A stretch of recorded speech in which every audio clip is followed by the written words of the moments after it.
Alléluia, gloire à Dieu. Bonjour à tous. Bienvenue au centre de la vérité, l'école du royaume des cieux, de Jésus-Christ par le Saint-Esprit, la maison où la prière est un véritable dialogue avec le Père. Amen, amen.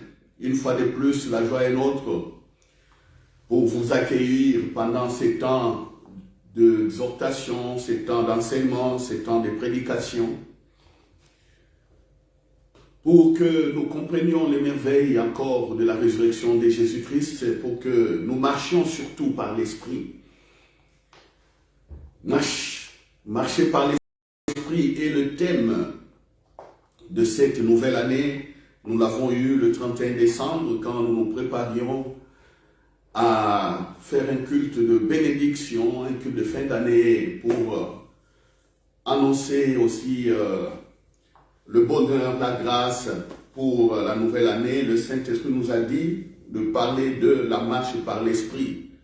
Je reviens encore en disant comment le Saint-Esprit peut nous dire de parler par la marche par l'Esprit. Oui, le Saint-Esprit ne parle pas de lui-même, il veut toujours glorifier Jésus-Christ et ce n'est pas une erreur dans le langage biblique. Alléluia. C'est pourquoi on verra que l'Éternel dit, ou l'ange l'Éternel dit, voilà, quand on n'a pas la sagesse ou le discernement en lisant la Bible, on peut croire que c'est des fautes ou c'est des mauvaises interprétations. Non, notre thème c'est la marche par l'Esprit pour cette nouvelle année 2022. Merci Père donc pour le souffle de vie, prions. Merci pour les cœurs qui sont disposés à écouter et à évoluer encore par la foi. Merci Père parce que tu as connu ce temps, merci. Tu es l'alpha et l'oméga, le premier et le dernier. Nous te rendons gloire pour tout au nom de Jésus. Amen. Amen. Voilà chers frères et sœurs, nous sommes donc en train d'aborder la marche par l'Esprit ou marche avec le Saint-Esprit. Je vous demanderai d'aller visiter notre site, de voir déjà ce que nous avions mis comme base. Parce que beaucoup attendent des clés miracles. Ils veulent des clés miracles. Pasteur, dites-moi comment ferais-je pour marcher plutôt par l'Esprit. Quel est le point 1 à respecter? Quel est le point 2 à respecter? Quel est le point 3 à respecter? Non. La Bible n'est pas comme ça. La Bible nous présente, en tout cas, la résurrection de Jésus comme une vie nouvelle. Alors, dans la vie nouvelle, c'est toute une culture. Voilà, dans la culture, on ne sait pas, par exemple, donner des règles comme ça aux personnes ou dans une famille en disant que voilà, famille, comment vous vivrez. Point 1, voilà, saluez-vous. Point 2, demandez des nouvelles si les uns et les autres sont malades. Point 3, voilà, à 8 heures, il faut préparer à manger. Point 4, ainsi de suite. Point 5, non. Dans la culture, c'est un ensemble de pratiques qui, une fois mis ensemble, forment ce qu'on appelle donc un mode de vie. Voilà, donc la marche par l'Esprit, c'est un mode de vie. Mode de vie de la foi. Alléluia. C'est comment vivre simplement sa foi, mais étant assisté par le Saint-Esprit. Alléluia. La marche par l'Esprit aussi, c'est comment vivre sa foi en vivant vraiment par la sagesse que nous donne le Saint-Esprit. Parce qu'il y a des moments où le Saint-Esprit ne parlera pas forcément, mais il y a des moments où, donc plutôt je disais, il y a des moments où le Saint-Esprit ne parlera pas forcément, mais tellement que nous sommes remplis de lui, tellement que nous sommes remplis de la connaissance de la parole, cela va diriger nos mouvements, cela va diriger notre réflexion, cela va diriger notre manière de parler, notre manière de prendre des décisions, notre manière de vivre. Donc la marche par l'Esprit, c'est un contexte un peu assez vaste, mais qu'une fois compris, nous serons à l'aise et nous allons bien évoluer. Amen. Voilà. Ça, ce n'est que des bases pour introduire le message. afin que vous ne soyez pas découragés si je ne vous disais pas, voici le premier point, voici le deuxième, voici le quatrième, voici le 100e point qu'il faut accepter ou comprendre pour pouvoir marcher correctement avec le Saint-Esprit. Alors, le dimanche passé, nous avions dit ceci, les dimanches passés donc,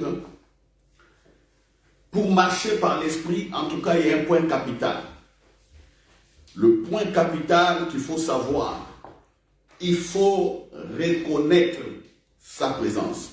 Alléluia. Mon frère, ma soeur, vous qui me suivez, je vous dis, marcher par l'Esprit, être conduit par l'Esprit, être soutenu par le Saint-Esprit, être guidé, nécessite que vous, comme moi, ayons confiance en sa présence. C'est-à-dire, en termes simples, j'ai dit, il faut reconnaître premièrement la présence du Saint-Esprit. Deuxièmement, faire confiance. Voilà. Vous reconnaissez sa présence, vous faites confiance, et bien, vous allez évoluer. Évoluer. Et votre confiance viendra d'où? Au Saint-Esprit. Alors c'est là où nous allons lire dans la Bible. Comment bâtir notre confiance au Saint-Esprit? Comment construire notre confiance par rapport au Saint-Esprit? Oui, la confiance se construit, chers frères et sœurs. Oui. On apprend aussi à faire confiance. On les voit dans les familles. On fait confiance à son époux, faire confiance à son épouse, faire confiance même aux enfants. Voilà, vous pouvez laisser à vos enfants beaucoup d'argent. Ils sont mineurs, mais vous leur dites, ne touchez pas à cet argent parce que nous allons faire telle chose, nous allons acheter à manger, nous allons peut-être payer vos livrets scolaires, nous allons peut-être vous payer à la fin du mois une sortie dans un parc ou dans une foire, des choses comme ça. Et on voit que les enfants sages ne touchent pas à cet argent. Plus vous les faites, plus ils ne toucheront pas. Et vous, parents, vous commencez aussi à avoir confiance que vos enfants ne sont pas des dépensiers. Vous voyez, la confiance se crée, la confiance se bâtit. Quand vous dites à quelqu'un quelque chose et il le fait toujours, vous allez apprendre aussi à lui faire confiance. Mais à quelqu'un à qui vous demandez un service et il ne fait que promettre, dans ses promesses, il ne fait rien, automatiquement, vous n'aurez plus confiance en lui. Vous voyez? Vous n'aurez plus confiance en lui. Vous donnez à quelqu'un, par exemple, un cadeau. Vous avez un ami ou une amie qui fête son anniversaire. Vous dites, bon voilà, dans cette enveloppe, je mets 50 €. Toi qui vas aller voir mon ami qui fête son anniversaire, donnez-lui ces 50 €. Mais la personne à qui vous avez donné en cours de chemin bouffe cet argent. Il les détourne. Est-ce que vous aurez encore confiance en lui? Non. C'est le cœur qui est déchiré. Que non, tel ami, en tout cas en matière d'argent, il ne faut pas faire confiance. À d'autres même, on peut leur dire des secrets. On partage des intimités. Regardez comment aujourd'hui les vies de beaucoup de gens sont vraiment détruites sur Internet, sur les réseaux sociaux.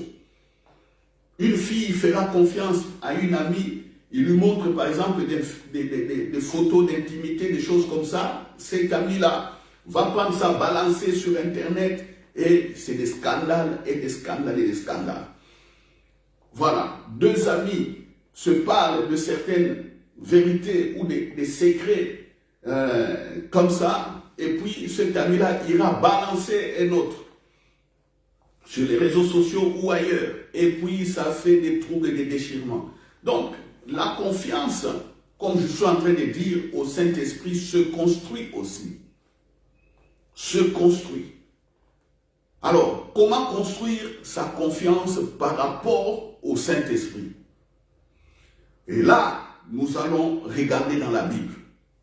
Nous allons regarder la Bible, la personne qui nous a présenté le Saint-Esprit.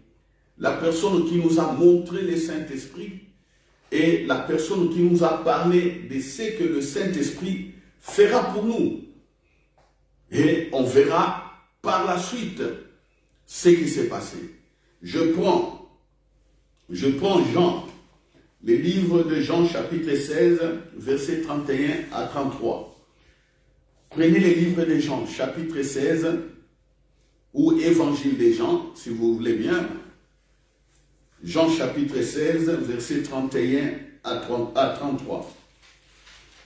Jean 16, 31 donc à 33. C'était vers la fin de la vie de Jésus sur la terre. Sur la terre. Jésus, Emmanuel, Dieu parmi les hommes. Il commence à dire certaines vérités qu'il sera crucifié, mais le troisième jour, il sera ressuscité. Mais ses disciples ne comprenaient rien du tout. Alors, au verset 31, Jésus dit ceci. Jésus répondit donc aux disciples, parce que l'un d'eux a dit à Jésus, mais maintenant tu parles ouvertement. Tu es en train de parler ouvertement des choses qui vont arriver. Mais pourquoi nous croyons que tu es sorti de Dieu? Plutôt, ses disciples lui dirent au verset 29, voici maintenant tu parles ouvertement et tu n'emploies aucune parabole. Maintenant, nous savons que tu sais toutes choses et que tu n'as pas besoin que quelqu'un t'interroge. C'est pourquoi nous croyons que tu es sorti de Dieu. Voilà. Jésus leur répond au verset 31. Jésus leur répondit, vous croyez maintenant, voici l'heure vient, et elle est déjà venue, où vous serez dispersés chacun de son côté, et où vous me laisserez seul. Mais je ne suis pas seul, car le Père est avec moi. Alléluia. Amen. Jésus dit donc aux disciples, vous allez être dispersés. Les disciples ne savaient pas de quelle dispersion s'agirait-il. Ils ne savaient pas. Mais Jésus dit, c'est l'heure vient, vous tous tels que vous êtes là, vous serez dispersés. Chacun fuira. Chacun sera dans la peur. Chacun va se retirer. Même vous allez me renier. C'est comme ça que Pierre avait dit que non, ou Jésus, moi je ne vais jamais te renier. Jésus lui a dit, Pierre, oh Pierre, avant que le coq ne chante, tu vas déjà me trahir, me renier plutôt 3 fois. Vous voyez, Jésus dit, quand vous serez dispersés, éparpillés, moi, je ne suis pas seul, car le Père est avec moi. Voilà la première chose que vous devez connaître. Je vous pose maintenant la question. Jésus dit ici qu'il n'était pas seul sur la terre. Moi, je vous pose la même question. Êtes-vous seul, mon frère? Êtes-vous seul, ma soeur? Êtes-vous seul, mon frère? Êtes-vous seul, ma soeur? Et dommage, je dis bien dommage, parce que nous le voyons tous les jours. Quand les problèmes arrivent, c'est en ces moments-là qu'on peut doser. Je dirais bien on peut doser ou connaître la foi de quelqu'un. Est-ce que cette personne, cette sœur ou ses frères a vraiment ses racines de foi en Jésus-Christ? Parce que pour comprendre qu'on n'est pas seul, il ne faut pas seulement prier. Parce que beaucoup se limitent simplement à demander « Oh Dieu, donne-moi. Dieu, fais-moi ceci. Oh, j'ai besoin de la nourriture. J'ai besoin d'une maison. J'ai besoin d'un travail. Besoin d'un mari. Besoin d'une femme. Besoin de voyager. » Oh, j'ai besoin que ma société est en difficulté. Aide-moi à avoir encore beaucoup d'argent ou à payer les travailleurs. La faillite me menace. Vous voyez, beaucoup sont toujours dans ça. Et quand Dieu décante la situation, on est content. Ah, j'avais prié. Oh, je suis marié. J'ai cherché les enfants, j'étais 5 ans stérile. J'ai eu les enfants. Les gens sont contents parce qu'ils ont prié, ils ont demandé, ils ont reçu. Mais quand les problèmes s'abattent réellement sur la famille, c'est à ce moment-là que beaucoup de chrétiens oublient qu'ils ne sont pas seuls. Ils oublient. Vous allez remarquer, par les paroles qui sortent de la bouche, beaucoup c'est la négativité. Beaucoup, ça sera toujours des paroles de découragement. Oh, des paroles, ils se maudissent eux-mêmes parce qu'ils n'ont pas réussi. Oh, combien je suis nul. Oh, je suis nul. Oh, je ne vais pas y arriver. Oh, je ne sais pas ce qui m'arrive toujours. Oh, pourquoi ça m'arrive? Pourquoi moi? Pourquoi pas l'autre? Pourquoi moi? Pourquoi moi? Pourquoi pas l'autre? Oh, les fiancés viennent et partent toujours. Pourquoi? Oh, j'ai maintenant 25, 26, 30 ans, je ne me marie pas. Je ne me marie pas. Ah, pourquoi toujours moi? Pourquoi toujours moi? Voilà. Oh, si vraiment je priais, certains même viennent devant nous les pasteurs. Ils pleurent. Pourquoi ça m'arrive? Oh, j'ai demandé pardon, mais cette affaire continue à me poursuivre. Ainsi de suite, ainsi de suite. Le langage de la personne qui pleurniche comme ça montre simplement que cette personne vit seule. C'est tout. La personne vit seule, donc sans Dieu. Parce que c'est lui qui a Dieu. C'est lui qui sait que le Saint-Esprit est là pour l'assister. Il va commencer. C'est lui qui sait, va commencer à dialoguer avec le Saint-Esprit. Va commencer à échanger avec le Saint-Esprit. Il échange aujourd'hui. Il échange demain. Il insiste et il ne bouge pas. Il est là à l'aise. Il est ferme. C'est ça. Et il ne va pas souffrir de tensions et il ne va pas souffrir d'insomnie. Frères et sœurs, je connais beaucoup de chrétiens qui souffrent de tensions, de problèmes de cœur. Pourquoi? À cause simplement de trop de soucis. Pourquoi? Parce qu'ils pensent trop. Ils souffrent de ça. Certains sont dans des découragements, mais ils ne les disent pas.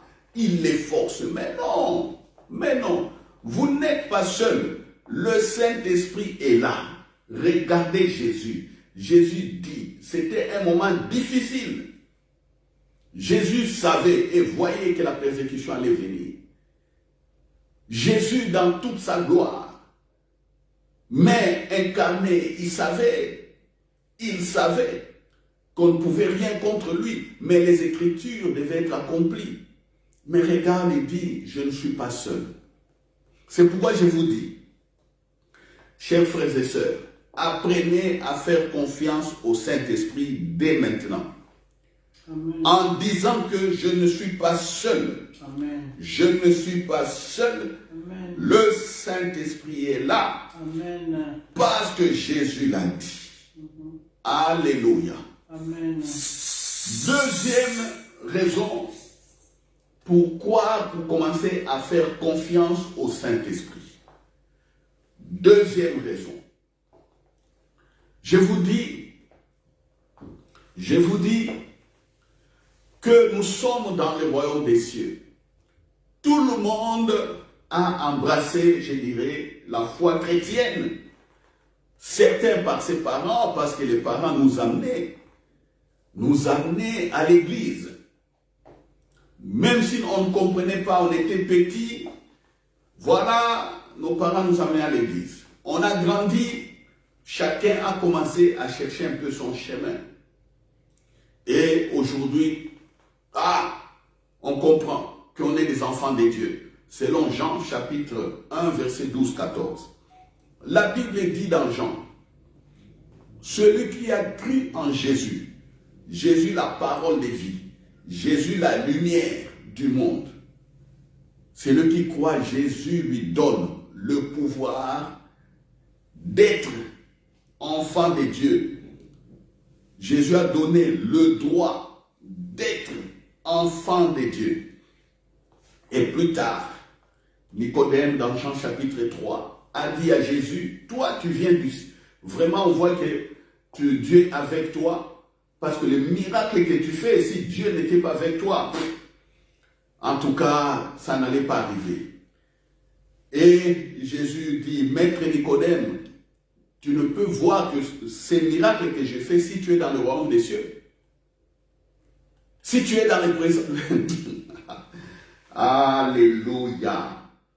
Je vois des éclairs comme ça. Papa. Alléluia. Amen. Alléluia. Amen. Mon frère, ma soeur, saisis cette parole. Saisis cette parole. Jésus dit à Nicodème, tu peux faire ces miracles et voir ces miracles seulement si tu es dans le royaume des cieux. Quoi? C'est quoi le royaume des cieux? C'est quoi le royaume des cieux? Jésus est en train d'enseigner à Nicodème maintenant le plan de Dieu. Vous savez, quand on lit Jean chapitre 3, là, l'histoire de Jésus et Nicodème, c'est quelques lettres.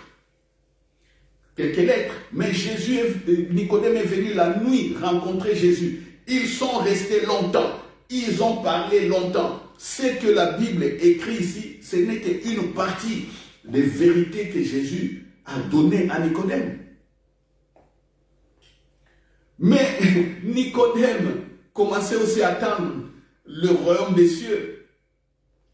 Il attendait le royaume des cieux. Et il était en présence de Jésus qui manifestait maintenant le royaume des cieux. Et Jésus est en train d'expliquer à Nicodème, le royaume des cieux que tu as toujours attendu, tout ce que tu as enseigné, que Dieu donnera un cœur nouveau.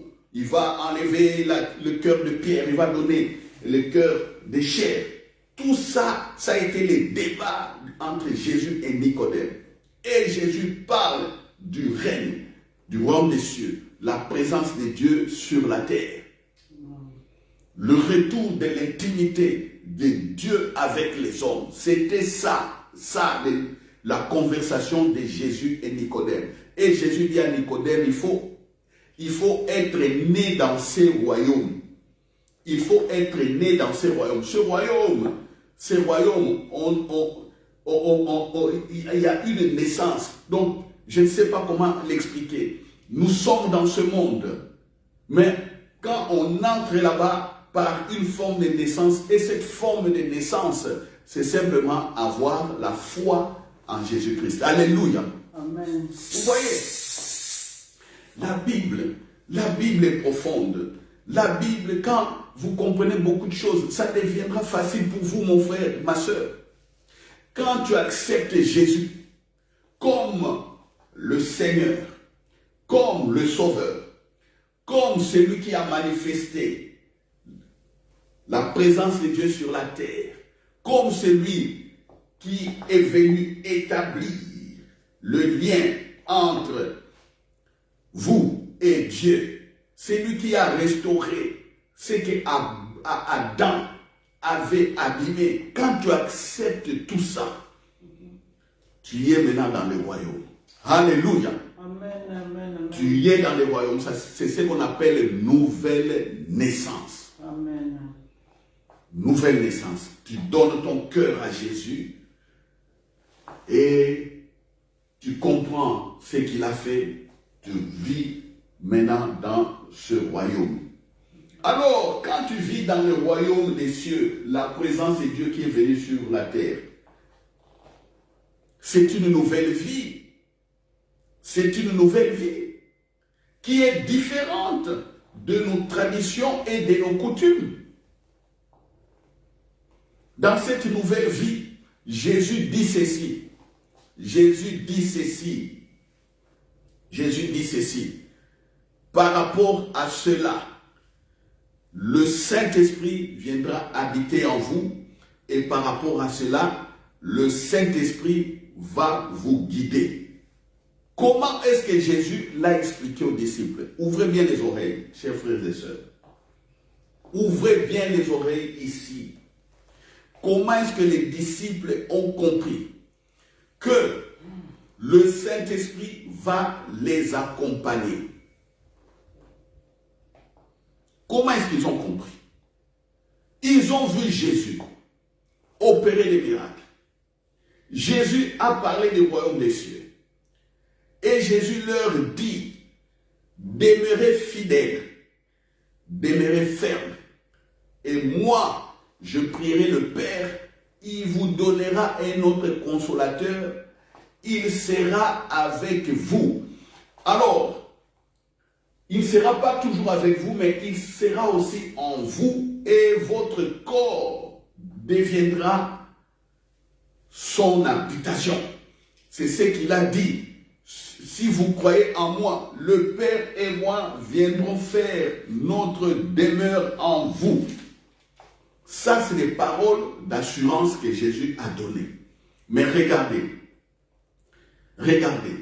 les disciples vivent avec quelqu'un qui maîtrise les royaumes des cieux. Et c'est quelqu'un dans les jours ou dans les heures qui allaient venir n'allait plus être là. Mais il leur assure qu'il y aura quelqu'un qui sera avec eux comme lui a été avec eux. Cela veut dire simplement que le royaume des cieux ou la vie surnaturelle de Jésus, la manifestation de la gloire de Dieu, serait maintenant opérationnel, vivant, avec le Saint-Esprit. Mais les disciples, quand Jésus parlait comme ça, eux ne comprenaient pas. Je me répète, je suis en train de dire ceci. Jésus dit qu'il va partir. Quand il part, c'est-à-dire il part avec les vertus. Il part avec toutes les vertus du royaume des cieux. Est-ce que vous me comprenez? Il part avec le règne. Parce que avant Jésus, personne n'a vécu le royaume des cieux comme ça. Personne. Personne n'a vécu. Mais il dit, je suis en train de partir. Alors s'il part, cela veut dire quoi? Les disciples n'allaient plus voir la gloire de Dieu. Les disciples n'allaient plus voir le règne de Dieu. Parce que Jésus n'est plus là.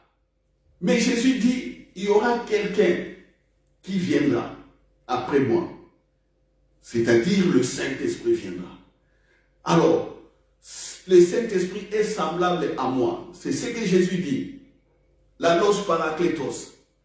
Là, je suis dans Jean, chapitre 14, verset 14 et suivant. Voyez. Alléluia. Amen. Au verset 16. Et moi, je prierai le Père, il vous donnera un autre consolateur. Un autre consolateur. Il va vous donner un autre consolateur. L'Alos Parakletos. Un autre consolateur. Cela veut dire que Jésus est en train de garantir aux disciples qu'ils vont continuer à voir le royaume des cieux, les règnes des dieux sans lui. Alléluia. Est-ce que quelqu'un peut dire Amen? Amen, amen, amen. Dites Amen. Jésus donc garantit l'existence du royaume des cieux. Jésus garantit la manifestation du royaume des cieux. Jésus garantit que ça sera fait, mais avec le Saint-Esprit. Vous voyez? Vous voyez? Donc, ceux qui donnent leur cœur à Jésus, qui donnent leur cœur à Jésus, qui naissent dans le royaume, qui rentrent maintenant dans le royaume. C'est comme ça, on entre dans le règne de Dieu, dans cette vie nouvelle par Jésus. Ceux-là ont la garantie d'être assistés par le Saint-Esprit. Ils ont la garantie d'être accompagnés par le Saint-Esprit. Ils ont la garantie de voir la gloire de Dieu par le Saint-Esprit. Est-ce que vous me comprenez? Amen. Alléluia. Do you understand? Says les Anglais. Alléluia. Amen. Amen. C'est pourquoi je vous dis toujours, mon verset préféré, Jean chapitre 20, verset, j'ai dit toujours, vous devez répondre là où vous êtes. Quand j'ai dit Jean chapitre 20, il faut que j'entende vos réponses, verset 22. Alléluia. Amen. Jean chapitre 20, verset 22. Oh frère, tant que le Seigneur me donnera son souffle de prêcher la Bible, j'y reviendrai toujours. Ça, c'est mon verset de cœur. Alléluia. Mon verset amour. Mon verset chéri. Alléluia. C'est là, quand vous comprenez ce verset, il y a l'intelligence aussi vous est ouverte. Alléluia. Jésus ressuscité, bien-aimé. Jésus ressuscité. Jésus dit, l'Allos Parakletos va vous accompagner. Frère, laissons un peu la Pentecôte. Parce que beaucoup parlent toujours de la Pentecôte. Quand le Saint-Esprit est venu avec puissance. Mais il saute ici. Il saute. Le premier acte de Jésus par l'Esprit, ce n'est même pas le jour de la Pentecôte, 50 jours après, non. Le premier acte de Jésus par le Saint-Esprit, c'est à sa résurrection.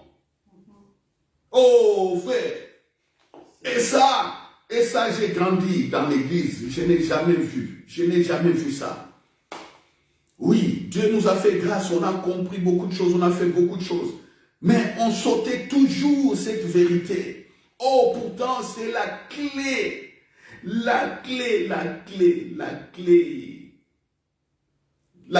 fondamentale. C'est ici. Jean 20, verset 22. Jésus ressuscité. Il entre dans la maison où il y avait les disciples qui s'étaient enfermés à cause de la peur. Qu'est-ce que Jésus leur dit?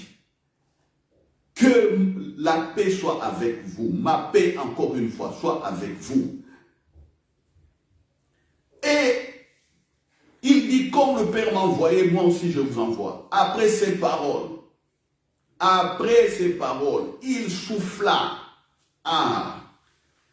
Souligné en majuscule. Il souffla sur eux. Il souffla.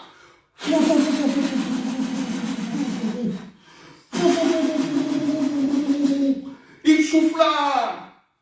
Recevez-le, le Saint-Esprit. Alléluia. Amen. Alléluia.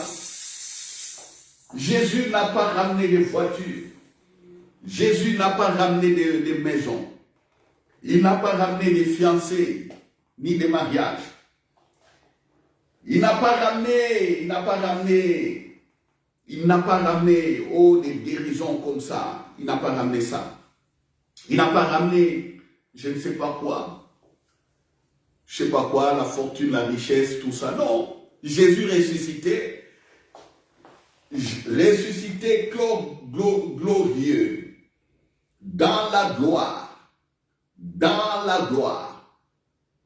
Il donne ce qu'il est. Il souffle. Ce qu'il est. Jésus est qui maintenant? Il est qui ici? Dites-moi, Jésus est qui? Donnez-moi sa nature. On dit que oui, Jésus est ressuscité avec un corps glorieux.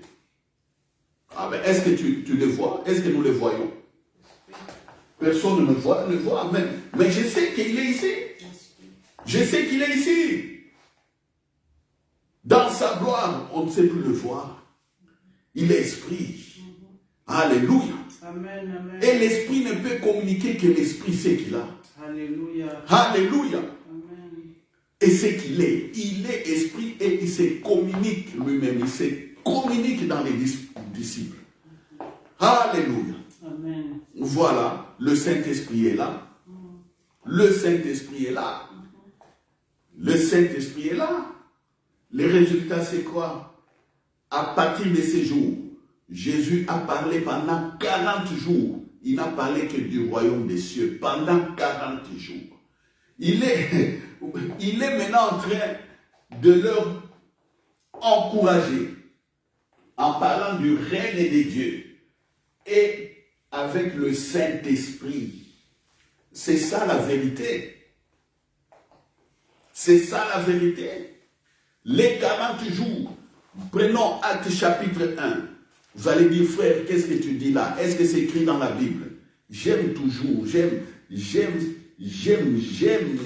prouver ce que j'ai dit. Voilà. Qu'est-ce que j'ai dit dans Actes chapitre 1? Verset 1. Lisons ensemble. Dommage que vous attendez la Pâque et dommage que vous attendez le jour de la Pentecôte. C'est ça votre problème. C'est pourquoi vous avez du mal à marcher avec le Saint-Esprit. Vous attendez la Pentecôte déjà dans... Certaines églises commencent déjà maintenant à préparer déjà les spectacles de Pâques, les spectacles de Pentecôte pour parler bien du Saint-Esprit. Tout ça, vous êtes en retard. Vous êtes en retard. Et quand vous allez parler de la Pâque et de la Pentecôte, c'est fini. Vous allez rentrer dans d'autres choses. Vous allez attendre une année encore pour parler de la Pâque et de la Pentecôte. Non. Ce n'est pas comme ça que vous aurez confiance au Saint-Esprit. Vous allez construire votre confiance. Lisons Actes chapitre 1, verset 1. Ça, c'est Luc qui parle.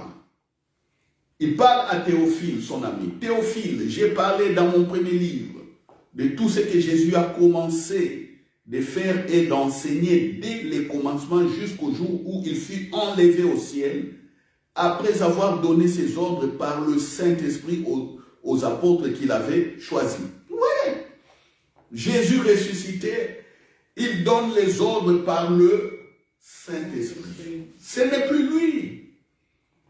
Ce n'est plus lui. Ce n'est plus lui. Quand il dit donne les ordres par le Saint-Esprit, il est en train d'apprendre aux apôtres d'avoir confiance au Saint-Esprit.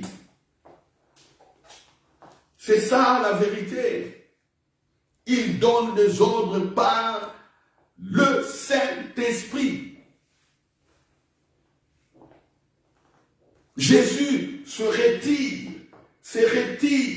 et il est en train d'encourager les apôtres maintenant à faire confiance au Saint-Esprit. Écoutons le verset 3. Après qu'il eut souffert, il leur apparut vivant et leur en donna plusieurs preuves, se montra à eux pendant 40 jours et parlant des choses qui concernent le royaume des dieux. Jésus parle des choses qui concernent le règne des dieux pendant 40 jours. Mais il sait qu'il ne sera pas toujours avec les disciples. Alors pourquoi il est en train de parler du règne des dieux? Pourquoi? Posez-vous la question, mon frère, ma soeur. Posez-vous la question. Pourquoi il parle 40 jours? Chaque jour du règne, du royaume. Pourquoi? Au royaume est associée la gloire de Dieu. Au royaume est associée la présence de Dieu. Au royaume est associée la puissance de Dieu. Au royaume est associée la justice de Dieu. Je répète, quand on parle de règne de Dieu comme ça, il y a la gloire, il y a la puissance, il y a la présence de Dieu, il y a la justice de Dieu. 40 jours, il parle de ça. Mais qui va stabiliser toutes ces choses? Qui va montrer cette présence de Dieu? qui va rassurer aux hommes qu'ils sont justifiés, qui va montrer aux hommes qu'ils sont dans la grâce. N'oublions pas que tout ça c'est de la grâce. Qui va assurer cette grâce? Quand vous dites, oh, montre-moi là, fais-moi grâce, il y en a ici.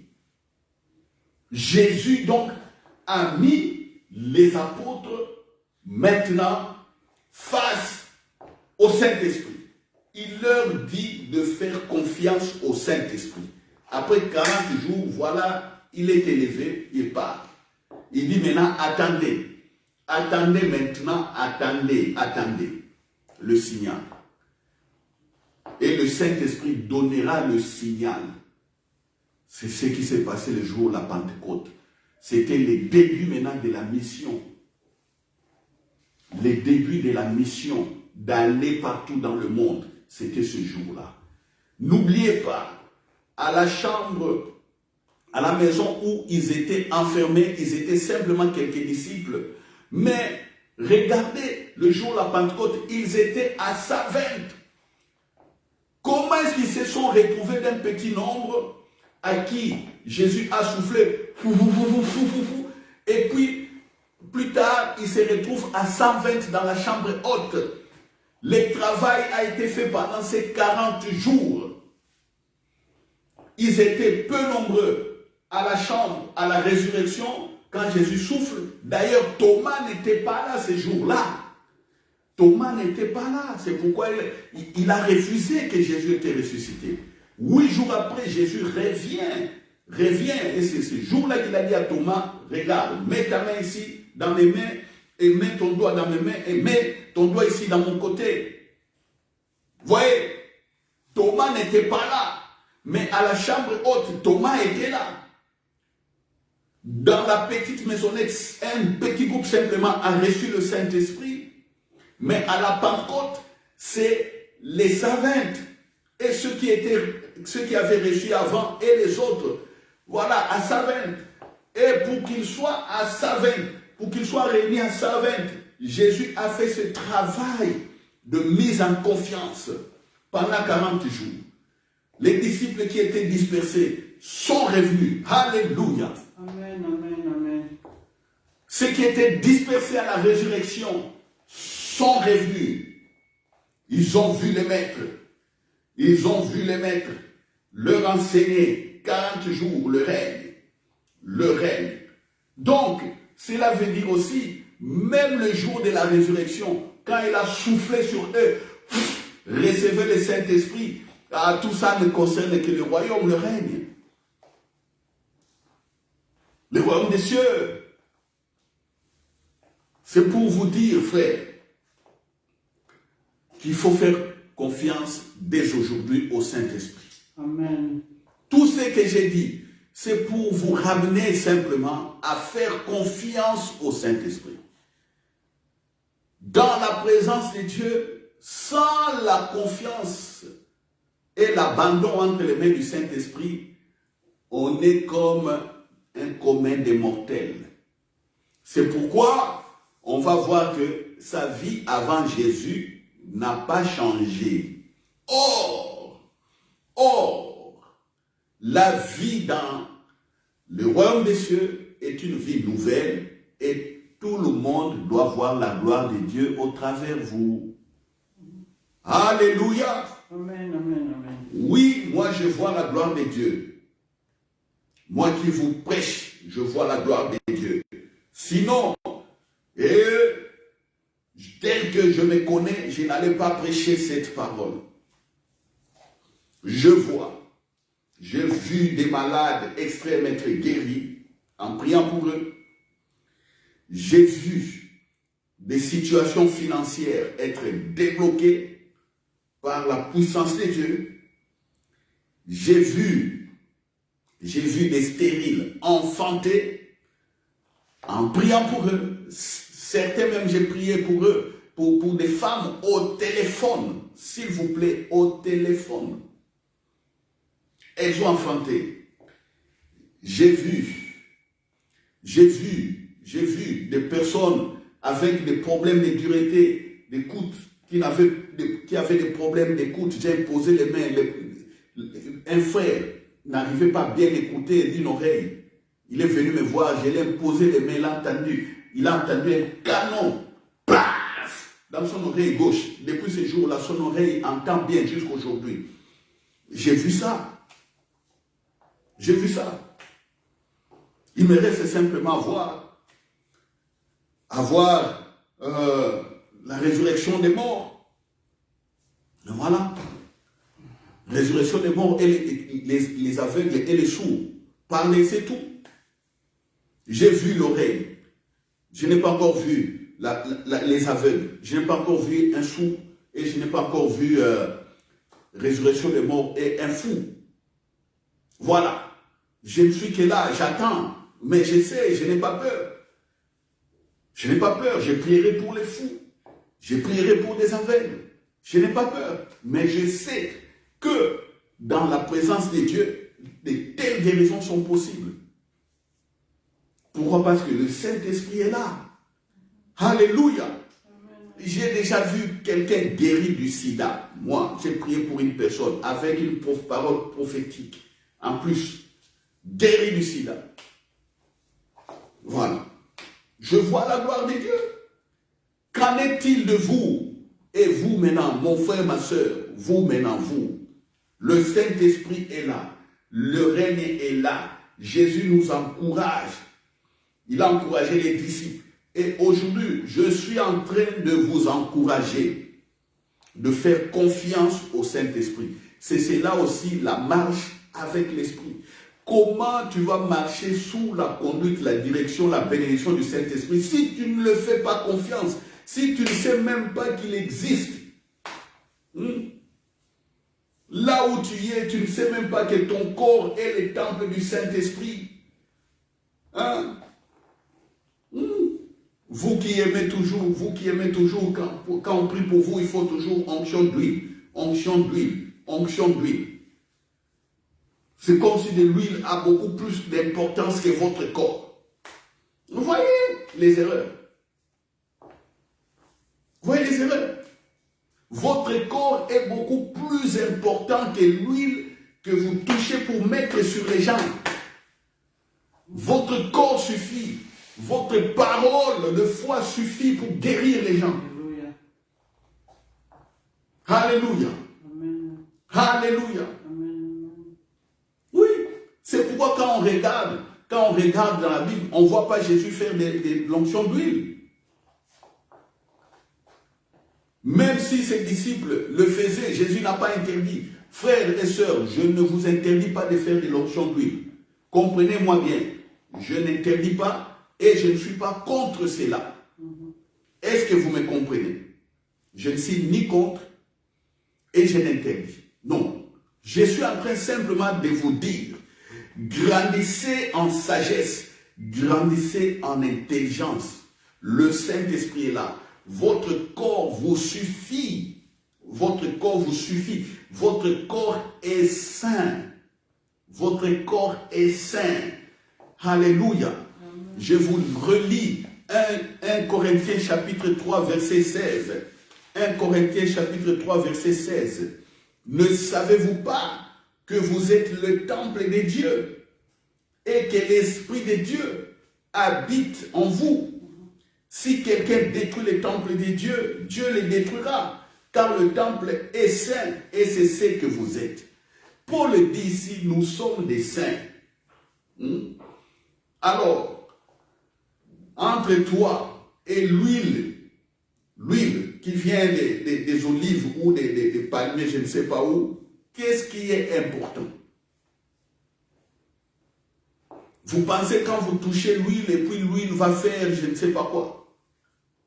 Non, c'est votre parole et votre action, votre corps qui transporte la sainteté de Dieu. Quand vous parlez, votre parole est sainte et puissante et remplie de vie. Est-ce que vous comprenez? Votre parole est sainte, puissante et remplie de vie et suffit pour guérir. Alléluia. Amen, amen.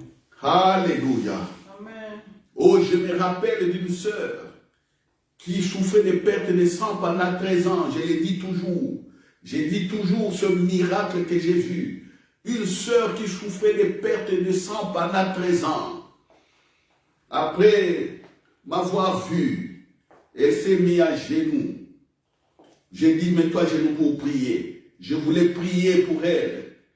Moi, dans ma tête, il faut chasser les démons, faire des longues délivrances. Au nom de Jésus, le feu, le feu, le feu. Je vais commencer, j'entends dans mon cœur le Saint-Esprit dit, impose simplement le main et dit, elle est guérie. C'est tout. Moi, au lieu de faire ce que le Saint-Esprit m'a dit, j'ai commencé avec ma méthode ABCD. Ma méthode ABCD. Le feu, le feu, le feu, le feu, le feu, le feu, le feu, le feu. Et plus je disais le feu, plus en moi je sentais que je m'affaiblissais de l'intérieur. Je commençais à être mal à l'aise dans mon intérieur. Pourquoi? Parce que simplement, le Saint-Esprit a dit ce que je devais faire.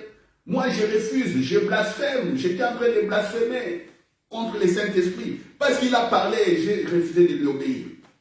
Je commençais à sentir en moi que je perdais la force de mon intérieur. J'arrête de prier. J'ai dit à la sœur, voici, je prends la Bible. J'ai dit, voilà, on arrête ici, je vais prier pour toi simplement. Je dis, bon, ma sœur, tu es guérie au nom de Jésus. Elle était à genoux, elle me regarde comme ça. Elle ne comprenait pas. Elle ne comprenait pas qu'elle est guérie. J'ai dit, tu es guérie, tu es guérie. Oh, c'est quoi ça? Alors, comme elle ne comprenait pas, vous savez, qu'est-ce que j'ai fait? J'ai dit, bon, je vais simplement faire quelque chose pour qu'elle voie que j'ai fait quelque chose. C'est une bébé spirituelle qui vient simplement comme ça, qui ne connaît pas que dans la présence de Dieu, les guérisons se font comme ça. J'ai pris de l'huile qui était là à l'église, je mets un peu. Tu es guéri, vas-y. Alléluia. Amen, amen. Mais quand elle s'est mise debout, elle est partie se soulager aux toilettes, elle a senti en revenant qu'il y a son corps est devenu léger. Il y a comme si quelque chose qui lui mettait mal à l'aise est parti du corps. Quand elle a dit ça, elle est accompagnée de sa soeur. J'ai dit, mais c'est ça. La chose là que tu sentais là, tu sens maintenant que tu es à l'aise, qui est partie. C'est parti, c'est ce qui te mettait malade avec perte de sang pendant 13 ans. Et aujourd'hui, la sœur est complètement guérie. Alléluia. Amen. Vous voyez? Vous voyez? Le Saint-Esprit dit, impose les mains, dit simplement qu'elle est guérie, c'est fini. Moi, je vais faire ABCD, le feu, le feu, le feu. Et puis la sœur ne comprend pas, bon, moi aussi, je prends encore de l'huile, je mets là-bas. Tout ça, c'est simplement, bon, de la mécanique. Mais ce qui était vérité et révélation, c'est imposer les mains et déclarer, c'est tout. L'onction d'huile n'a rien fait. L'effet là n'a rien fait non plus. Je ne dis pas qu'il faut arrêter de chasser par le feu. Vous le faites, oui, c'est bien, continuez. Mais soyez beaucoup plus attentifs au Saint-Esprit. Hein? Donc ne déformez pas mes propos. Soyez attentifs au Saint-Esprit. Si le Saint-Esprit dit, allez, dis feu, tu continues. Feu, feu. Si le Saint-Esprit dit, arrête, arrête. Si le Saint-Esprit dit, bon, dis-lui de lire un verset biblique, tu prends ce verset, il lit. Si le Saint-Esprit dit, bon, dis-lui d'aller prier, d'aller prier pendant 2 jours, dis-lui, c'est tout. Oh, je vais prier comment? Comme le Saint-Esprit a dit, dis-lui, il n'a qu'à se débrouiller ou la personne n'a qu'à se débrouiller. Le Saint-Esprit va l'accompagner. Vous voyez, c'est ça la sagesse. Faire confiance au Saint-Esprit, c'est ça. Eh oui. Oui. Il faut savoir faire confiance au Saint-Esprit. Et cela se construit.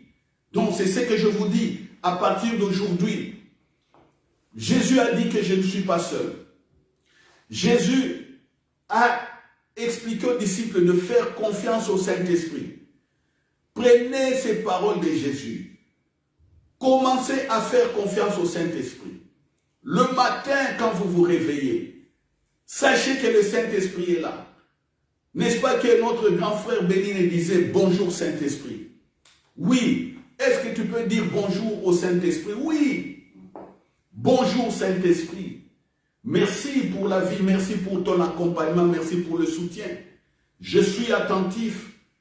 Je vais aller travailler. Oui, merci de m'accompagner car tu es toujours avec moi. C'est des prières simples. Tu veux prier pour des gens. On le verra plus tard. On verra plus tard comment intercéder, comment prier pour les gens.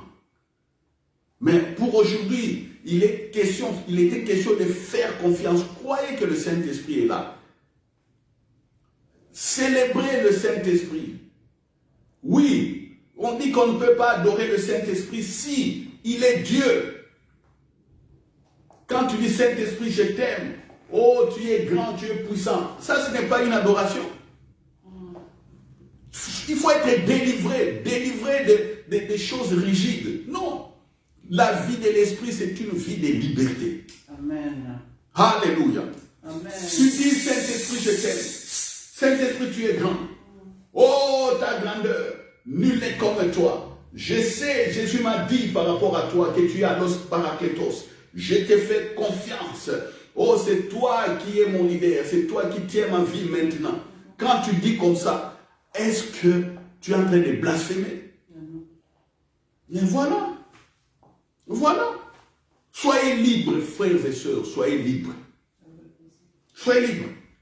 On verra plus tard avec la confiance comment parler au Saint-Esprit.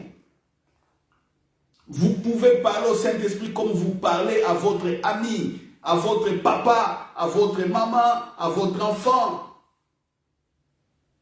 Dans les règles strictes de respect et de reconnaissance qu'il est Dieu, c'est tout. Oui. Oui. N'est-ce pas que vous êtes marié, vous respectez votre femme? Femme, vous respectez votre mari. Même vous avez des enfants, vous respectez vos enfants, même si vous criez de temps en temps sur eux. Vous les jeunes, les enfants aussi, n'est-ce pas que vous respectez vos parents? Faites de même aussi avec le Saint-Esprit. Là où nous sommes limités, les hommes, le Saint-Esprit est au-delà. C'est pourquoi ce que les hommes ne peuvent pas nous donner, nous pouvons demander cela au Saint-Esprit. Alléluia. Oui. Un homme n'arrive pas à te donner du travail. Demande ton travail au Saint-Esprit. Oui. Tu n'arrives pas à voir, demande au Saint-Esprit le travail. Guide-moi. Guide-moi, Saint-Esprit. Qu'est-ce que vous voulez encore? Il est en vous. Vous êtes saint. Le corps est saint. Proclamez que toute maladie n'a pas d'effet sur vous. Proclamez votre guérison, votre miracle, votre délivrance. Croyez, persévérez. Faites confiance. Amen. Amen. Voilà. Je vais devoir m'arrêter ici en mettant une virgule parce que nous allons continuer les dimanches prochains. Mais je me répète en disant simplement, pour marcher avec le Saint-Esprit, d'abord faire confiance qu'il est là. Alléluia. Et reconnaître sa présence, son autorité, reconnaître sa divinité, et voilà. Faites cela. Croyez à ce que Jésus a dit sur le Saint-Esprit, par rapport au Saint-Esprit, et évoluez. C'est tout. C'est ça les résumés du message d'aujourd'hui. Ce n'est que ça, et pas autre chose. Je vais prier pour nous tous. Père, je bénis tous ceux qui ont écouté ce message. Que ce message atteigne les nations aujourd'hui. Parce que ce message va délivrer beaucoup d'enfants de Dieu, de l'ignorance. Beaucoup d'enfants de Dieu sont ignorants et Satan profite pour détruire des vies. Les sorciers en profitent pour détruire les vies. Parce qu'ils disent que, oh, toi-même, Dieu, tu as dit, ton peuple meurt par le manque de connaissances. Donc, ils se donnent le plaisir de pouvoir détruire. Oh, mais aujourd'hui, j'arrête l'ignorance de ceux qui ont écouté cette parole. J'arrête l'ignorance et je proclame la connaissance et la révélation du Saint-Esprit pour eux et qu'ils marchent de gloire en gloire au nom de Jésus. Bonne semaine à tous et à dimanche prochain, même heure, même fréquence, au nom de Jésus. Demeurons bénis. Amen.